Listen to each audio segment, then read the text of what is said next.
ప్రభునందు ప్రియ పరిశుద్ధ దేవుని కుమారులారా, దేవుని కుమార్తెలారా, యేసుక్రీస్తు ప్రత్యేక నామములో మీ అందరికీ వందనాలు. అలాగే దేవునికి స్తోత్రాలు. ప్రియులారా, ఎలా ఉన్నారు? బాగున్నారా? బాగున్నారని తెలుస్తున్నా. అదే రీతిలో దేవుని కృప మహదైశ్వర్యాన్ని బట్టి మేము కూడా కులాసగానే ఉన్నాం. ప్రియులారా, మరి ఒక ప్రత్యేక అంశం ద్వారా మరొకసారి మీ చెరువులోనికి రావడానికి దేవుడు మాకు ఇచ్చిన గొప్ప ఆధిక్యతను బట్టి దేవునికి మరొకసారి కృతజ్ఞతాస్తుతులు చెల్లిస్తున్నా. దేవునికి స్తోత్రాలు. ప్రియులరా, ఈరోజు మనం నేర్చుకునే అంశము మనిషి జన్మతః పాపి కాదు. Episode number 4. మనిషి జన్మతః పాపి కాదు, ఎపిసోడ్ నెంబర్ 4. ఈ ఎపిసోడ్లో మనం నేర్చుకునేది ఏంటంటే శరీర క్రియలు అనే అంశాన్ని గురించి ఈరోజు మనం నేర్చుకోవటానికి ప్రయత్నం చేద్దాం. ప్రియులరా, మనం గత క్లాసుల్లోనే చాలా స్పష్టంగా నేర్చుకున్నాం. మనిషి ఇద్దరు పురుషుల కలయికని బాహ్య పురుషుడు, ఆంతర్య పురుషుడు. బాహ్య పురుషుడు శరీరం అని, ఆంతర్య పురుషుడు ఆత్మ అని నేర్చుకున్నాం. అయితే పాప స్వభావము ఈ దేనిలో ఉంటుంది? శరీరంలో పాప స్వభావం ఉంటుందా, ఆత్మలో పాప స్వభావం ఉందా అనే దాని గురించి మనం నేర్చుకుంటూ శరీరంలోనే పాప స్వభావం ఉంటుంది. ఎందుకు ఉంటుందంటే శరీరము మంటి నుండి తీయబడింది, ప్రకృతి నుండి తీయబడింది. కాబట్టి శరీరము దేన్ని కోరుకుంటుందంటే మంటిలోంచి వచ్చిన వాటిని కోరుకుంటుంది, ప్రకృతిలోంచి వచ్చిన వాటిని కోరుకుంటుంది, ప్రకృతి చేత లోపరచబడుతుంది, ఆ, లోపరచబడుతుంది. కాబట్టి శరీరములోనే పాప స్వభావం ఉంది. శరీరము దేవుని చిత్తాన్ని జరిగించటానికి ఆ, ఒప్పుకోదు. దేవుని చిత్తానికి వ్యతిరేకంగా తన క్రియలను జరిగిస్తూ ఉంటుంది. ఆ, దేవునికి ఆజ్ఞకు లోబడదు. ఆ, లోకాన్ని కోరుకుంటుంది. ఇది ఆ, శరీరం యొక్క తత్వం అన్నమాట. శరీరం యొక్క తత్వం ఇది గతంలో మనం నేర్చుకున్నాం. అయితే ప్రియులరా, మనం గతంలో నేర్చుకున్నది ఏంటంటే దేవుడు ఆదాముకు ధరింపజేసిన శరీరంలోనే పాప స్వభావం ఉంది. సాతాను వచ్చి ఆ, ఆ, ఆదామును మోసం చేసి పాపాన్ని శరీరంలో ఇంజెక్ట్ చేశాడని చెప్తున్నారు. అది కాదు. దేవుడు నేను దేవుడు ఆదాము అన్న ఆత్మకు ధరింపచేసిన శరీరంలోనే పాప స్వభావం ఉంది అనేసి మనం గతంలో నేర్చేసుకున్నాం. అయితే ప్రియులారా, మరి ఈ క్లాసులో మనం నేర్చుకునేది ఏంటంటే ఈ బాహ్య పురుషుడైన ఈ శరీరానికి ఉన్న స్వభావాన్ని మనం నేర్చుకున్నాం. దాని క్రియలు ఏంటి అనేది మనం నేర్చుకుందాం. శరీరానికి క్రియలు, ఎలాంటి క్రియలు జరిగిస్తూ ఉంటుంది అనేది మనం నేర్చుకుంటూ అసలు ఈ శరీర క్రియల్ని మనం ఎలా చంపాలి, శరీర క్రియల్ని ఎలా చంపాలి, శరీర క్రియల్ని చంపి ఈ శరీరాన్ని దేవుని పని మీద ఎలా మనం నడిపించాలి, దేవుని పనికి ఉపయోగకరంగా ఎలా నడిపించాలి, ఇది నేర్చుకుంటానికి ప్రయత్నం చేద్దాం. కాబట్టి ఆలోచించేయండి. ఇది ఎవరిని వ్యక్తిగతంగా కానీ, సంఘపరంగా కానీ, సంస్థపరంగా కానీ చెప్పడం చెప్పడం లేదు. కేవలము బైబిల్లో ఏముంది, బైబిల్ ఏం చెప్తుంది అది తెలియపరచడానికే మేము ముందుకి వచ్చాం. ఆలోచించండి, అర్థం చేసుకోండి. అయితే ఇప్పుడు శరీర క్రియల గురించి మనం పరిశీలన చేద్దాం. బైబిల్లో శరీర కార్యాల గురించి స్పష్టంగా రాయబడి ఉన్నాయి. శరీరానికి కార్యాలు ఉన్నాయంట. ఆ కార్యాలు ఏంటి అనేసి మనం చూస్తే గలతీ పత్రికలో 5వ అధ్యాయంలో 19, 20, 21 వచనాల్లో చాలా చక్కగా రాయబడి ఉన్నాయి. చూద్దాం. శరీర కార్యాలు స్పష్టమై ఉన్నవి. అవేవనగా జారత్వము, అపవిత్రత, కాముతరత, విగ్రహారాధన, వ్యభిచారము, ద్వేషము, కలహములు, మత్సతలు, క్రోధములు, కక్షలు, భేదములు, విమతతులు, అసూయలు, మత్తతులు, ఆమ్, అల్లరితో కూడిన ఆటపాటలు మొదలైనవి. వీటిని గురించి మునుపు చెప్పిన ప్రకారము ఇట్టి వాటిని చేయువారు దేవుని రాజ్యమును కోలేరని మీతో చెప్పుతున్నాను అంటున్నాడు. దేవుని రాజ్యాన్ని స్వతంత్రించుకోలేరంట.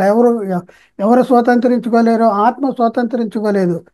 ఏ ఏ కార్యాలు ఏ కార్యాలు మనం జరిగితే, అంటే శరీరంలో ఆ కార్యాలను మనం ఉంచుకుంటే ఆత్మ పరలోకానికి వెళ్ళదంట. దేవుని రాజ్యాన్ని స్వతంత్రించుకోదు. దేవుని రాజ్యంలో చేర్చబడరు. వీటన్నింటినీ మనం ఏం చేయాలి? విడిచిపెట్టాలి, వదిలిపెట్టాలి, చంపివేయాలి. వీటి నుండి దూరంగా పారిపోవలసినటువంటి అవసరం ఉంది. అయితే బైబిల్లో రాయబడిన మాట ఏంటంటే శరీరానికి ఆత్మకు ఆత్మ శరీరానికి విరోధంగా అపేక్షిస్తూ ఉంటాయి అనేది బైబిల్లో రాయబడింది. శరీర కార్యాలను బట్టి శరీరం కోరికలు కోరుతూ ఉంటుంది. మరి అదే అదే రీతిలో శరీరంలో ఉన్న ఆత్మ కూడా ఆ, శరీరానికి విరోధంగా పోరాడుతూ ఉంటుంది. శరీరం ఆత్మ, ఆత్మ శరీరానికి విరోధంగా అపేక్షిస్తూ ఉంటే ఒకదానికి ఒకటి వ్యతిరేకంగా ఉన్నాయంట. ఎక్కడ ఉందన్నమాట? గల్తీ పత్రిక 5 అధ్యాయము 17 వచనం.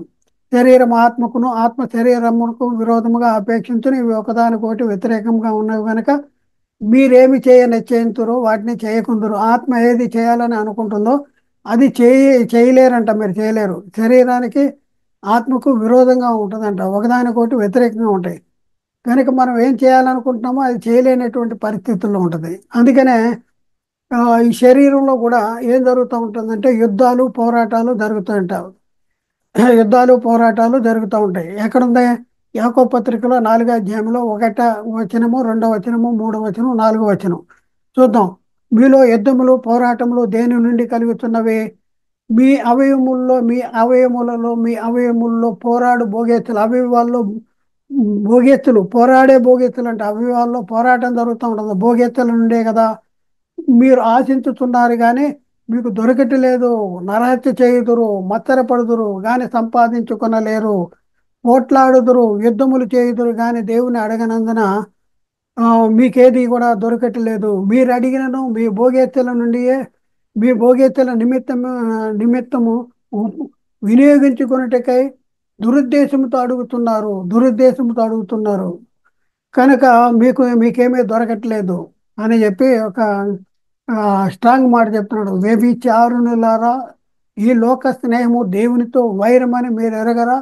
కాబట్టి ఈ లోకమును ఎవడు స్నేహించునో వాడు దేవునికి శత్రువును అంటాడు. ఈ లోకముతో స్నేహిస్తున్న ఆత్మతో మాట్లాడుతున్నాడు.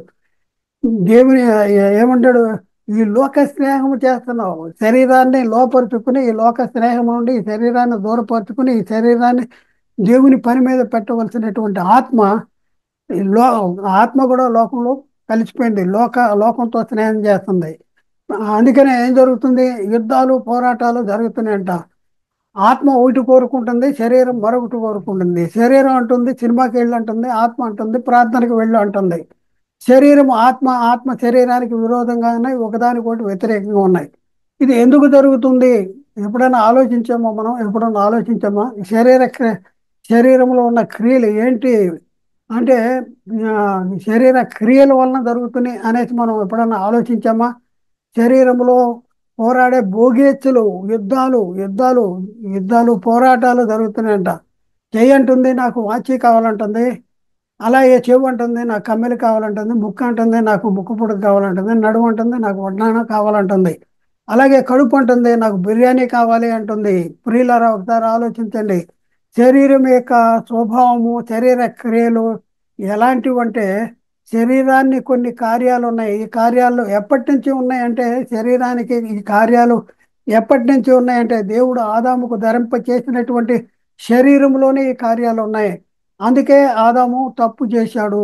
శరీరంలోనే ఇలాంటి కార్యాలు ఉన్నాయి కనుక ఆదాము తప్పు చేశాడు.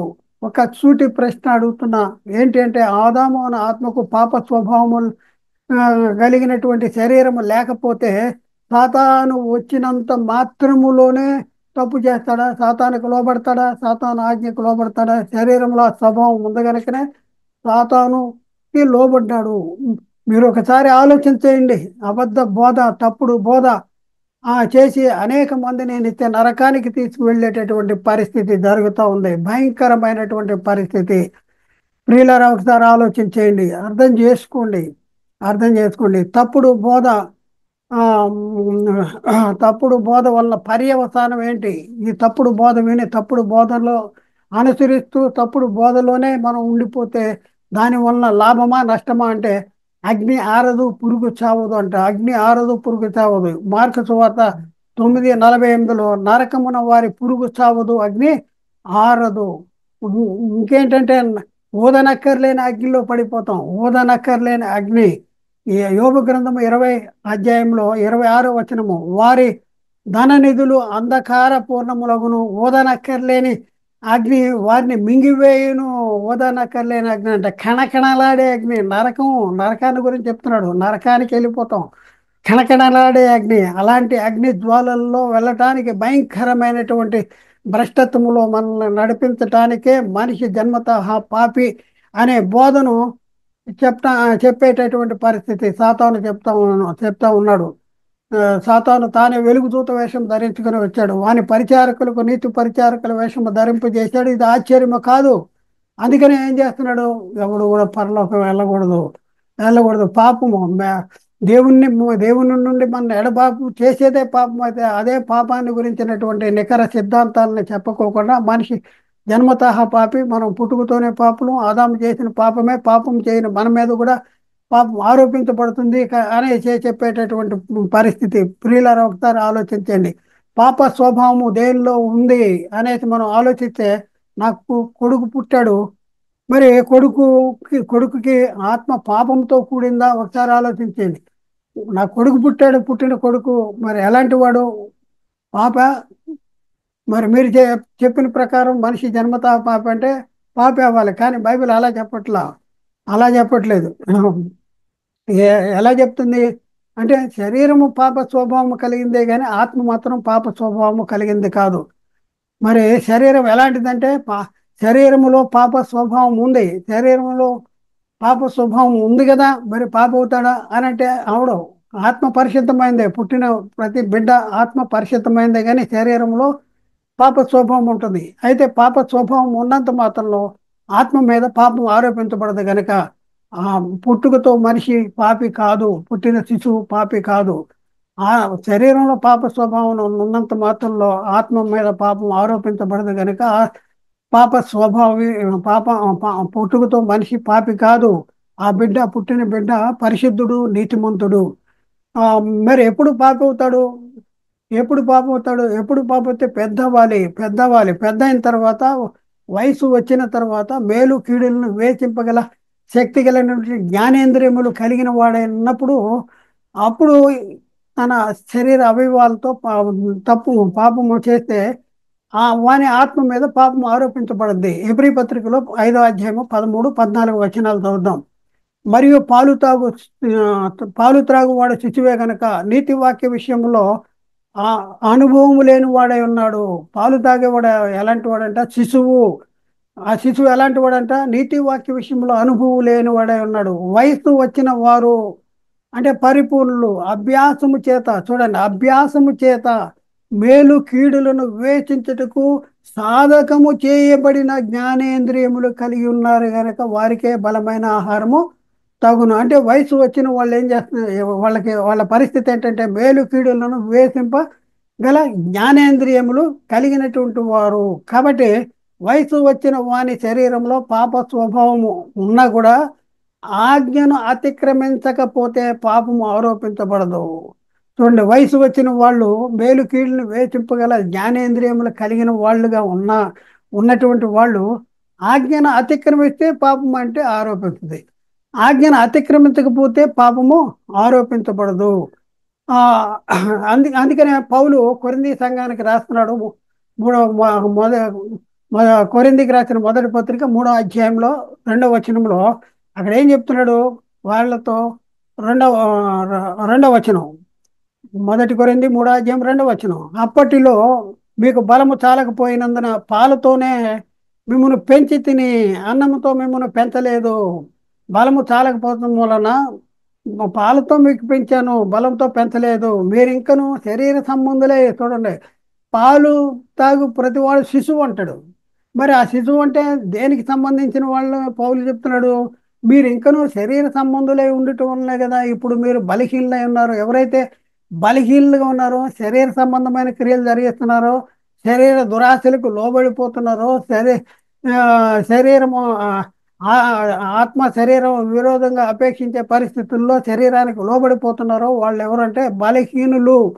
బలహీనులు బలహీనులు బలహీనులు కాబట్టి ప్రియులారా, మరి ఈ బలహీనులుగా ఉండిపోవటం కాదు, మేలు కీడులను వివేచింపగల జ్ఞానేంద్రియాలు కలిగిన వారుగా ఉండాలి. ఉంటూ మరి ఇచ్చినటువంటి ఆజ్ఞను అతిక్రమిస్తూ ఉండవలసినటువంటి వారుగా ఉన్నాం. అలా ఉండటం వలన వారి మీద పాపం ఆరోపించకూడదు. కాబట్టి ప్రియులారా ఒకసారి ఆలోచించేయండి. ఆత్మ సిద్ధమే, చేస్తానికి సిద్ధంగానే ఉంటుంది ఆత్మ. కానీ ఏది బలహీనమైందంట? శరీరము బలహీనమైనది, శరీరము బలహీనమైంది అంటాడు. మత్తయి సువార్త 26:41 మీరు శోధనలో ప్రవేశింపకున్నట్లు మెలకువగా ఉండి ప్రార్థన చేయుడి. ఆత్మ సిద్ధమే గాని శరీరము బలహీనమైందని వారితో చెప్పాను. శరీర శరీరములో పాప స్వభావం అనేది ఎప్పటి నుంచి ఉందంటే దేవుడు ఆదాము అనే ఆత్మకు శరీరాన్ని ధరింప చేసినప్పటి నుంచి కూడా ఆ శరీరంలో పాప స్వభావం అనేది ఉంది. ఈ పాప స్వభావం గల శరీరము ప్రకృతిని కోరుకుంటుంది. ఎందుకంటే అది ప్రకృతిలోంచి వచ్చింది. శరీరం మంటి నుండి తీశాడు, మంటి నుండి, ప్రకృతి నుండి తీశాడు. అందుకని అదేం కోరుకుంటుందంటే ప్రకృతిని కోరుకుంటుంది. ప్రకృతిలో ఉన్న వాటిని అనుభవించటానికి, ప్రకృతిలో ఉన్న వాటిని తినటానికి, ప్రకృతి చేత ఆకర్షించబడేటటువంటి పరిస్థితి ఈ శరీరంలో ఉంది ఉంది హవ్వ జీవితంలో కూడా అదే జరిగింది. హవ్వ జీవితంలో ఏం జరిగిందంటే ఆదికాండం 3:6 ఆ స్త్రీ అంట ఆహారమునకు మంచిది, కన్నులకు అందమైనది, వివేకమునిచ్చు రమ్యమైనది ఉండుట చూచినప్పుడు, చూడండి, చూచినప్పుడు ఏం జరిగింది? ఆమె దాని ఫలముల్లో కొన్నింటిని తీసుకుని తిని తనతో పాటు తన భర్తకు ఇచ్చెను, అతడు కూడా తినెను. చూడండి ప్రియులారా, మరి దేవుని ఆజ్ఞను ఏం చేశారు వీళ్ళిద్దరూ కలిపి అంటే దేవుని ఆజ్ఞను అతిక్రమించారు. దేవుని ఆజ్ఞ కంటే సాతాను చెప్పినటువంటి సులువుగా చిక్కులు పెట్టే ఆ పాపాలకు సంబంధించినటువంటి ఆ మాటల్ని వీళ్ళు లోబడిపోయినట్టు మనం చూస్తూ ఉన్నాం. పౌలు గారు ధర్మశాస్త్రం అమల్లో ఉన్న కాలంలో తన జీవితంలో ఆ ఆ, కొన్ని అనుభవాల గురించి చెప్తున్నాడు. ఇదే కాలానికి సంబంధించిన సంగతి పౌలు గారు చెప్తున్నారంటే కొత్త నిబంధన అమల్లోకి వచ్చిన కాలంలో జరిగిన సందర్భాలని గురించి కాకుండా ధర్మశాస్త్రం అమల్లో ఉన్న కాలంలో తన జీవితంలో మరి జరిగినటువంటి కొన్ని సంగతుల్ని చెప్తా ఉన్నాడు. ఏం చెప్తున్నాడు? మేలనేది చేయవలనని నా కోరిక కలుగుతున్నది కానీ దాన్ని చేయటం నాకు కలగట్లేదు అంటాడు. దాన్ని చేయటం కలగట్లేదు. కాబట్టి ప్రియులారా, ఏం జరుగుతుంది? శరీరం ఏం చేస్తుంది? మేలు చేయాలనే ఆలోచన ఆత్మకు ఉంది. ఇది మంచిది, ప్రార్థనకి వెళ్ళు, ఇది మంచిది, ఫలానా పని చేయి, మేలైన పని చేయి అని కోరుకుంటుంది ఆత్మ. కానీ ఆత్మకు ధరింపజేసిన శరీరం ఏం చేస్తుందంటే దాన్ని చేయటం నాకు కలగట్లేదు. ఆత్మ చేయాలని కోరుకుంది, శరీరం మాత్రం దాన్ని చేయట నాకు కలగట్లేదంటే చేయనివ్వట్లేదు. చూడండి ప్రియులారా, అందుకనే పౌలు అంటున్నాడు, నేను పాపమునకు అమ్ముడు పడిన శరీర సంబంధనే ఉన్నాను అనేసి పౌలు గారు చెప్పారు. ఇంకా చాలా సంగతులు ధర్మశాస్త్రం అమల్లో ఉన్న కాలంలో, ఇది కొత్త నిబంధన అమల్లోకి వచ్చిన కాలంలో కాదు, పౌలు గారు చెప్పింది కొత్త నిబంధన అమల్లో ఉన్న కాలంలో చెప్పాడు. కానీ ఆ చెప్పిన సంగతులు పాత నిబంధన అమల్లో ఉన్న కాలంలో తన జీవితంలో తారసపడిన తన శరీరంలో తన అనుభవాన్ని చెప్తా ఉన్నాడు. ఏ కాలానికి సంబంధించినవి అంటే పాత నిబంధన అమల్లో ఉన్న కాలంలో జరిగినటువంటి, తన జీవితంలో జరిగినటువంటి కొన్ని సంగతులు చెప్తున్నాడు. చాలామంది ఇవి చదివి ఇవి కొత్త నిబంధన కాలంలో అప్పుడు కొత్త నిబంధన కాలంలో ఇదిగో పౌలే చెప్తున్నాడు, నేను పాపమునకు అమ్ముడు పడిన శరీర సంబంధమే అంటున్నాడు అనేసి అపార్థం చేసుకుంటున్నారు. కాలాన్ని అర్థం చేసుకోవట్లే. పౌలు ఏ కాలానికి సంబంధించిన బోధ చేస్తున్నాడు ఏంటి అనేసి మన ప్రియులు అర్థం చేసుకోవట్లేదు. అర్థం చేసుకోకుండా ఇదిగో అలా ఉంది కదా, పౌలు ఇలా చెప్పాడు కదా, అలా చెప్పాడు కదా అనేసి మరి పొరపడేటటువంటి పరిస్థితి ఉంది. చాలా జాగ్రత్తగా రోమపత్రిక 7వ అధ్యాయంలో 14 నుంచి 24 వరకు మనం వరుసలో చదువుదాం. ధర్మశాస్త్రము ఆత్మ సంబంధమైనదని ఎరుగుదము, అయితే నేను పాపమునకు అమ్ముడు పడిన శరీర సంబంధనే ఉన్నాను అన్నాడు. పాపానికి అమ్ముడు పడిన శరీర సంబంధిని ఎందుకు? పౌలు గారు మీరు పాపానికి అమ్ముడు పడిన శరీర సంబంధిని అంటే కింద చెప్తున్నాడు 15వ వచనంలో, ఏలైనగా నేను చేయనది నేను ఎరగను, నిశ్చయించినది చేయక ద్వేషించినదే చేయుతున్నాను అంటాడు. చేయనది నేను ఎరగను అంటాడు. నిశ్చయించింది చేయక ద్వేషించినది చేయుతున్నాను అంటాడు. నిశ్చయించినది నేను చేసిన ధర్మశాస్త్రము శ్రేష్టమైనదని ఒప్పుకొనుతున్నాను. కావున ఇక నువ్వు దాన్ని చేయనిది నా యందు నివసించు పాపమే కానీ ఇక నేను కాను అంటాడు. నా యందు నివసించు పాపము అంటే ఎవరెందు నివసించు పాపము? నా శరీరం ముందు నివసించు పాపమే కానీ నేను కాను అంటాడు. నేను కాను అంటే ఆత్మ కాదు. ఎవరెందు నివసించు పాపం అంటే శరీరం ముందు నివసించు పాపము. అది చేసేది ఎవరంటే నా శరీరం ముందు నివసించే పాపమే. కానీ నేను కాను అంటాడు. నేను కానంటే ఆత్మైన నేను కాను అంటాడు. నాయందు అనగా నా శరీరము, నాయందు అంటే ఆత్మయందు అనుకుంటారేమని 18వ వచనం. నాయందు అనగా నా శరీరమందు మంచిదేది కూడా నివసించుదని నేను ఎరుగుదును.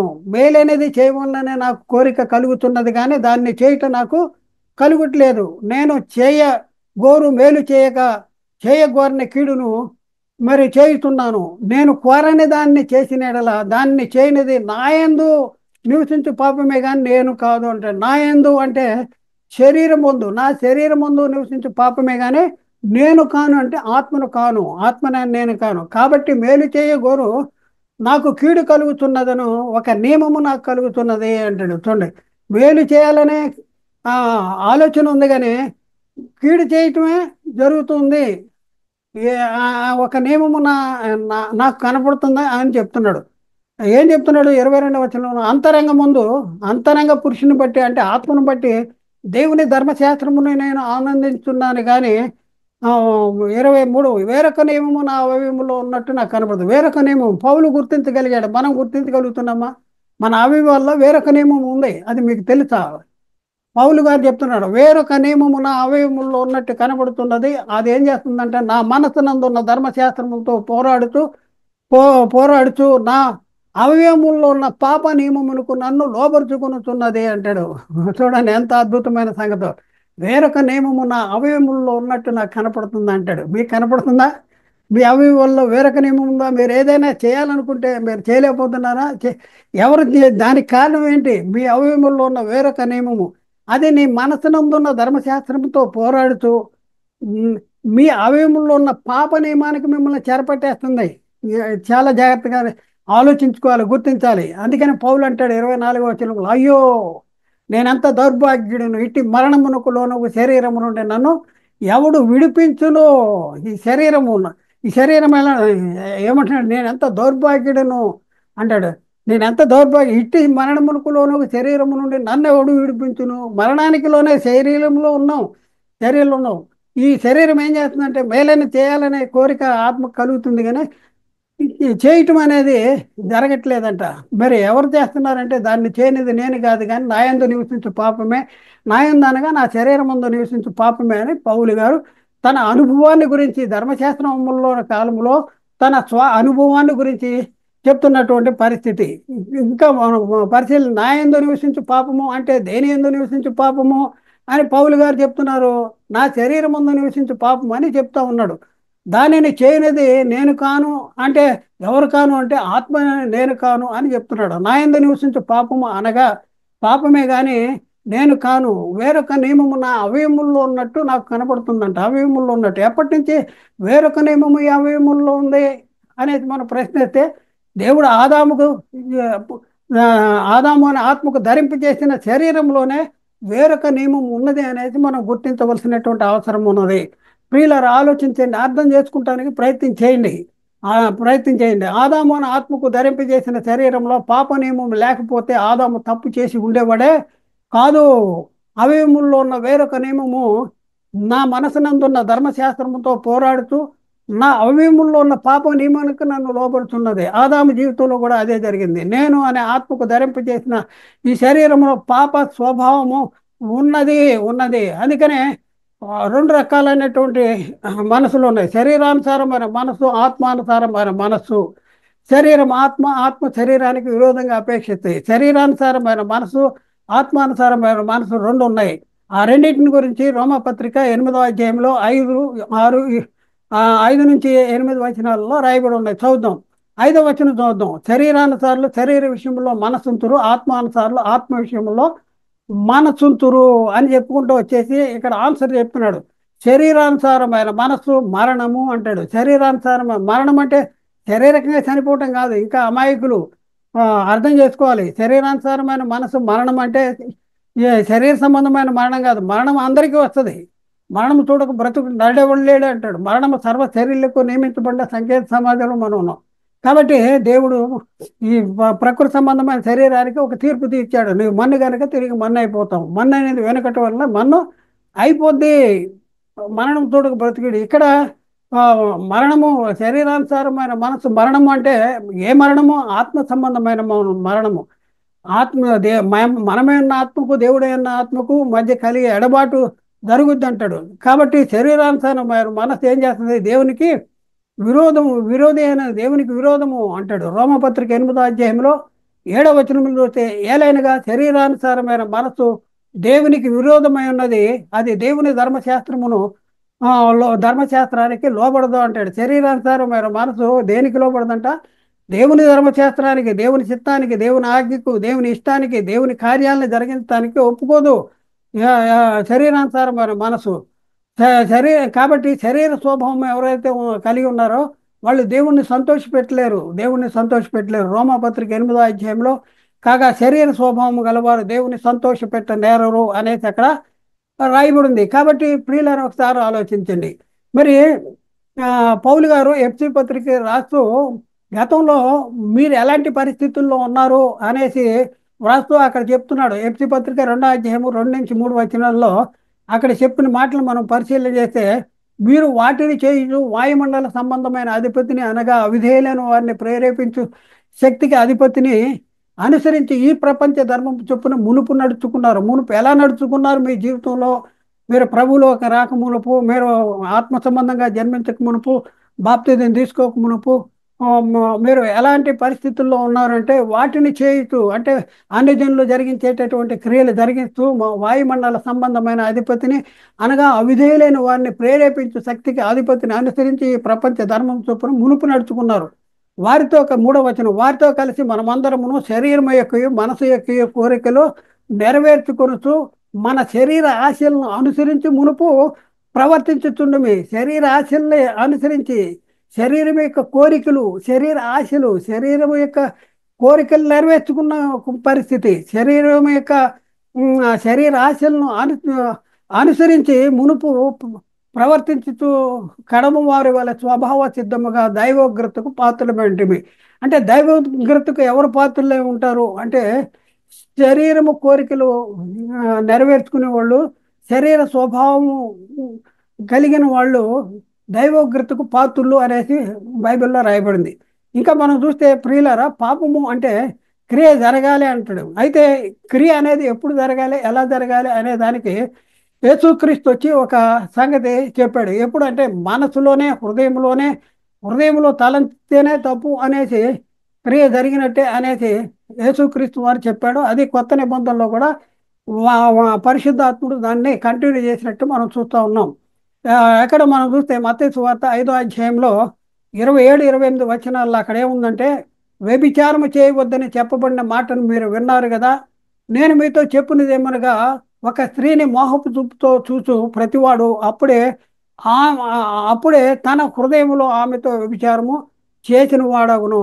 చూడండి, హృదయంలో తలిస్తేనే, మోహం చూస్తేనే ప్రతి వాడు అప్పుడే తన హృదయంలో ఆమెతో విచారం చేసినట్లే అనేసి చాలా కఠినమైనటువంటి ఆజ్ఞలు మరి తీసుకొస్తున్నట్టు మనం చూస్తూ ఉన్నాం. కాబట్టి ప్రియులారా, మరి ఒకసారి ఆలోచించండి. అందుకనే బైబిల్లో ఏం రాయబడిందంటే, మనము కయ్యను వంటి వారమై ఉండరాదు అంటాడు. కయ్యను వంటి వారమై ఉండరాదు. ఎందుకు అంటే వాడు శరీర క్రియలు ఉన్నాయి, శరీర క్రియల్ని జరిగించాడు. ఏంటి శరీర క్రియలు అంటే ఇక్కడ చెప్తున్నాడు. యోహాన్ రాసిన మొదటి పత్రికలో 3వ అధ్యాయము 12, 13, 14, 15 వచనాల్లో రాయబడి ఉన్నాయి. మనము కయ్యను వంటి వారమే ఉండరాదు, వాడు దుష్టుని సంబంధి అంటాడు. దుష్టుని సంబంధి. ఎందుకు దుష్టుని సంబంధి అంటే తన సహోదరుని చంపాడు. వాడు అతన్ని ఎందుకు చంపాను? తన క్రియలు చెడ్డవిను, తన సహోదరుని క్రియలు నీతి గలవినై ఉండటం వల్లనే కదా చంపాడంట. తన సహోదరుని క్రియలు నీతి గలవి ఉంటే చంపుతాడా? తన క్రియలు చెడ్డవి అంటే చంపుతాడా? అంటే శరీర సంబంధి. సహోదరుల లోకము మిమ్మల్ని ద్వేషించిన ఆశ్చర్యపడకడి, మనము సహోదరులను ప్రేమించుతున్నాము గనక మరణములో నుండి జీవములోనికి దాటాము. చూడండి, మరణములోనికి జీవంలో దాటిన వాళ్ళు ఎవరు అంటే సహోదరులను ప్రేమించే వాళ్ళు. సహోదరులను ప్రేమించే వాళ్ళు ఏం చేయాలి? సువార్తను ప్రకటించాలి, వాక్యాన్ని ప్రకటించాలి. నువ్వు మేలనేది చేయనెరిగిండే అలాగే చేయని వానికి పాపము కలుగునంటాడు. యేసుక్రీస్తు శిష్యులతో చెప్పాడు, మీరు సర్వలోకానికి వెళ్ళి సర్వ సృష్టికి సువార్త ప్రకటించేయండి అన్నాడు. కాబట్టి ఇప్పుడున్న పరిస్థితుల్లో అపోస్తులు జరిగించినట్లు మనం అనేక మందిని నరకము నుండి తప్పించాలి. అగ్నిలో నుండి కొంతమందినైనా బయటికి లాగాలి. లాగాలంటే ఏం చేయాలి? ఆత్మను రక్షించే శక్తి గల వాక్యాన్ని ప్రకటించాలి. అందుచేత లోపల నాడబోయి మీ ఆత్మను రక్షించే శక్తి గల వాక్యమును సాత్వికతో అంగీకరించాలంటాడు. కాబట్టి అంగీకరించాలి, సువార్త ప్రకటించాలి, సువార్త ద్వారా కనబడాలి. సువార్తను గురించి నేను సిగ్గుపడు వాడిని కాదు, కానీ నమ్ము ప్రతి వారికి రక్షణ కలుగు చేయుటకు అది దేవుని శక్తి అంటున్నాడు పౌలు. మరి ఆ నేను మీకు సువార్త ప్రకటించాను, మీరు దాన్ని దాన్ని అంగీకరించి మీరు మీరు దాన్ని గట్టిగా పట్టుకుంటే ఆ సువార్త వల్ల మీరు రక్షణ పొందుతారు అని అంటాడు. కాబట్టి మరి సహోదరుని ప్రేమించే వాళ్ళు ఏం చేయాలంటే సువార్త ప్రకటించేయాలి. తన సహోదరుని ద్వేషించేవాడంటే సువార్త ప్రకటించిన వాడు నరహంతకుడు అంట. ఏ నరహంతకుడు యందు నిత్య జీవము ఉండదని మేము ఎరుగుదుము. నేటి కాలంలో ప్రతి వాక్యము ప్రకటించేది కేవలం ఒక బోధకుడు మాత్రమే అని అనుకుంటున్నారు. బోధకుడు ఎక్కడ ప్రకటిస్తాడు? సంఘంలో ప్రకటిస్తాడు. సంఘంలో బోధకుని బోధ విని మనమేం చేయాలి? లోకంలో అనేక మందిని ఈ వాక్యాన్ని ప్రకటించి అనేక మందికి నీతి మార్గంలో నడిపించి నిత్య జీవానికి వారసులుగా తీసుకుని రావాల్సినటువంటి బాధ్యత, కర్తవ్యము మన మీద ఉంది. అందుకనే యోహాను రాసిన మొదటి పత్రిక 2 అధ్యాయంలో 9, 10, 11 వచనముల్లో వెలుగులో ఉన్నామని చెప్పుకొనుచు తన సహోదరుని ద్వేషించేవాడు ఎప్పటికీ చీకటిలో ఉన్నాడు. చీకటిలో ఎవరున్నారంట? వెలుగులో ఉన్నా అని చెప్పుకొనుచు సహోదరుని ద్వేషించేవాడు. తన సహోదరుని ప్రేమించేవాడు వెలుగులో ఉన్నవాడు, అతని యందు అభ్యంతరకారము. సహోదరుని ప్రేమించేవాడు ఎవరు? సువార్తను ప్రకటించేవాడు. సహోదరుని ద్వేషించేవాడు చీకటిలో ఉండి చీకటిలో నడుస్తున్నాడు అంటాడు. యోహాను రాసిన మొదటి పత్రిక 2 అధ్యాయము 11 వచనములో తన సహోదరుని ద్వేషించేవాడు చీకటిలో ఉండి చీకటిలో నడుస్తున్నాడు. చీకటి అతని కన్నులకు గుడ్డితనమును కలిగజేయును. తాను ఎక్కడికి పోవునో అతనికి తెలియదు అని చెప్తా ఉన్నాడు. కాబట్టి ప్రియులారా, ఒకసారి ఆలోచించండి. మీ కొరకు ఆ దినాల్లో అపోస్తలులు ఆత్మ సంబంధమైన సంగతులు ప్రకటిస్తుంటే వీళ్ళు ఎలాంటి ఫలాన్ని ఫలించే వాళ్ళంట? ఆత్మ సంబంధమైనవి మేము ఎత్తుతుండగా శరీర సంబంధమైన ఫలాలు కోసుకుంటే గొప్ప కార్యమా అంటాడు. కొరింథీయులకు రాసిన మొదటి పత్రిక 9:11 మీ కొరకు ఆత్మ సంబంధమైన మేము ఎత్తుతుండగా మీ వలన శరీర సంబంధమైన ఫలములు కోసుకుంటే గొప్ప కార్యమా అంటున్నాడు. అలాగే పౌలు గారు గల్తీయులకి రాసిన పత్రిక 3వ అధ్యాయంలో 3వ వచనంలో మీరు ఎంత అవివేకులై ఉన్నారా? మొదట ఆత్మానుసారంగా ఆరంభించి ఇప్పుడు శరీరానుసారంగా పరిపూర్ణవుదురా అనే చెప్పేటటువంటి పరిస్థితి అక్కడ ఉంది. కాబట్టి ప్రియులారా, ఆలోచించండి. శరీర క్రియల్లో మన శరీరంలో ఉంటే ఎప్పటి నుంచి ఉన్నాయంటే ఆదా ఎప్పటి నుంచి ఉన్నాయంటే దేవుడు ఆదాము అనే శరీరానికి ధరింపజేసిన ఆదాము అనే ఆత్మకు ధరింపజేసిన శరీరంలోనే ఈ పాప స్వభావం ఉంది. ఈ శరీర క్రియలు అనేది ఉన్నాయి. కాబట్టి ప్రియులారా, ఆలోచించండి, అర్థం చేసుకుంటానికి ప్రయత్నించేయండి. మేమెవరిని కూడా వ్యక్తిగతంగా, సంఘపరంగా, సంస్థపరంగా మరి విమర్శించాలని, తప్పు పట్టుకోవాలని ప్రయత్నం చేయట్లేదు. బైబిల్ ఏముంది, బైబిల్ ఏం చెప్తుంది అని తెలియపరచడానికి మేము ముందుకు వచ్చాం. అవును ప్రియులారా, ఈ శరీరము దేవుడు ఆదాముకు ధరింపజేసిన శరీరంలోనే పాప స్వభావం ఉంది. ఈ పాప స్వభావము కలిగిన ఈ శరీరంలో పాప సంబంధమైనటువంటి శరీర సంబంధమైనటువంటి క్రియలు ఉన్నాయి.